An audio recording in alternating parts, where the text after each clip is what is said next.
2025 он гараад 3 сар өнгөрч байгаа ч инфляц Улаанбаатар хотод 2 оронтой тоонд хүрч 10.3% болсон. Уул уурхай олборлох аж үйлдвэрийн салбарын борлуулсан бүтээгдэхүүн өмнөх оны мууиес 1.3 их 80 төгрөгөөр буурлаа.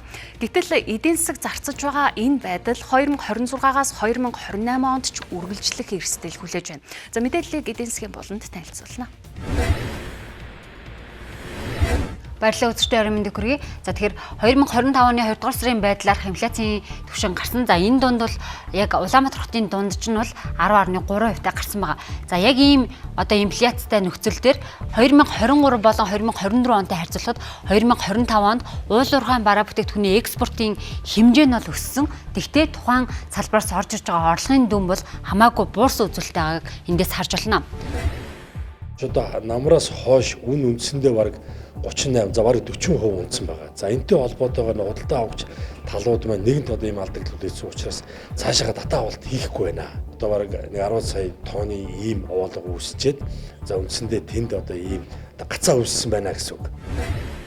За ингээд энэ мэтчлэнгээр ерөөхдөө 2024 онд гэхэд нүүрсний үнэ буурсан. За мөн дээрээс нь 2024 оны экспорт, импортын мэдээллийг харах юм бол экспорт 6%-аар, зарим нь импорт 24%-аар өссөн гэх мэтчлэн эдгээр нөхцөл байдал бол одоо цаашид 2025 онд ч гэсэн үргэлжлэнэ. За ингээд 2026-аас 2028 онд ч гэсэн энэ төлөв үргэлжлэнэ. Магадгүй үүнээс ч доор байх эрсдэл хүлээж байна гэдгийг төсвийн доктортой байдлын зөвлөлийн гишүүд онцолж байна.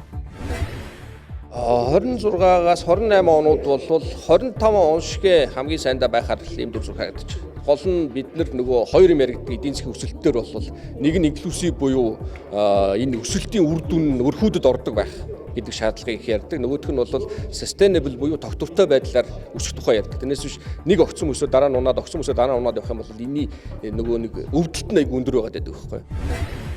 2012-оос 2016 онд Монгол Улсын эдийн засаг 17%-аас 1% болтлоо буурсан. За түүний гол шалтгаан нь болохоор цэсийн зах зээлийн үнэ буурсантай холбоотой байдаг.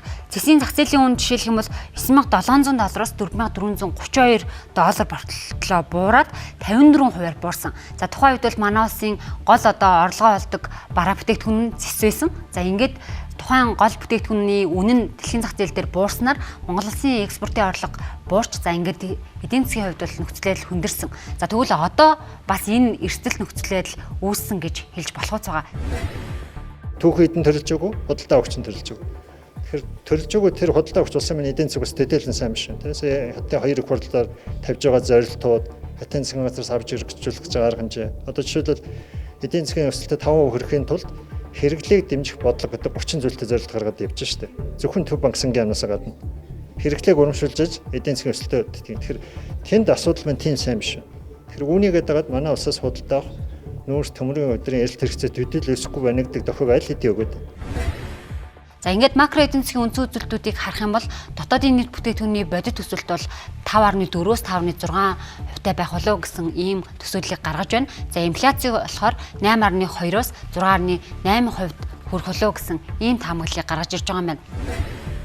Одоогоор батлагдсан байгаа дунд хугацааны төсвийн өрөөний мэдээллийн тоонуудыг цааш нь хэлэхгүй байх, төсвийг алдагдaltaгүй хэвээр нь дунд хугацаанд үргэлжлүүлэх төр бодлогыг баримтлах мөн аль болох хэмнэлтийн чиг баримжаатай сая 2025 оны төсөв батлахад хэрэгэлсэн төр зарим урсгал зардлууд, албан томилолт гэх мэтийн зардлуудаа хэмнэх чиглэлтэй хэвээр үргэлжлүүлэх юм зөвлөмжийг өгч байгаа.